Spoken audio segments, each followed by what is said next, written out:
Hello అండి, అందరికీ నమస్కారం. తిరుపతికి సంబంధించి కీలకమైన అప్డేట్. ప్రధానంగా శ్రీవారి భక్తులకి ఇదొక మంచి గుడ్ న్యూస్ అని చెప్పాలి.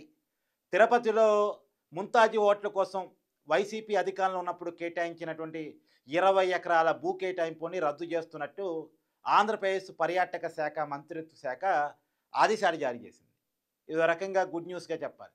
ఎందుకంటే అప్పుడు ముంతాజీ హోటల్‌కి భూ కేటాయింపుల మీద ఆ పర్టిక్యులర్ ప్రాంతంలో అంటే కొండకు దిగువ భాగాన తిరుమల క్షేత్రానికి అభిముఖంగా తిరుపతిలో కడుతున్నటువంటి ముంతాజ్ హోటల్ మీద అప్పట్లో ధార్మిక సంఘాలు చాలా అభ్యంతరాలు వ్యక్తం చేశాయి. అక్కడ మందు, నాన్ వెజు ఇలాంటివన్నీ అమ్ముతారు.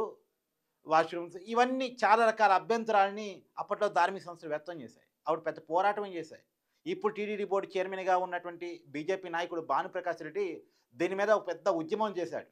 కానీ అప్పట్లో వైసీపీ ప్రభుత్వం అవన్నీ పట్టించుకోలేదు.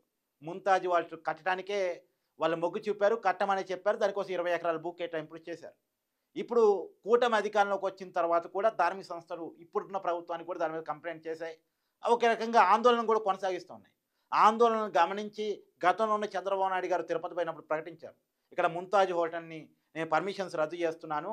ఆ హోటల్‌కి ఇచ్చినటువంటి పర్మిషన్స్ ఇక్కడ కట్టడానికి లేదు అని చెప్పేసి గతంలో చెప్పారు. ఇప్పుడు ఆ హోటల్‌కి కేటాయించినటువంటి 20 ఎకరాల భూ కేటాయింపును కూడా రద్దు చేస్తున్నారు. ఆ 20 ఎకరాలని ప్రభుత్వం తిరిగి తమ స్వాధీనంలో తీసుకోబోతా ఉంది.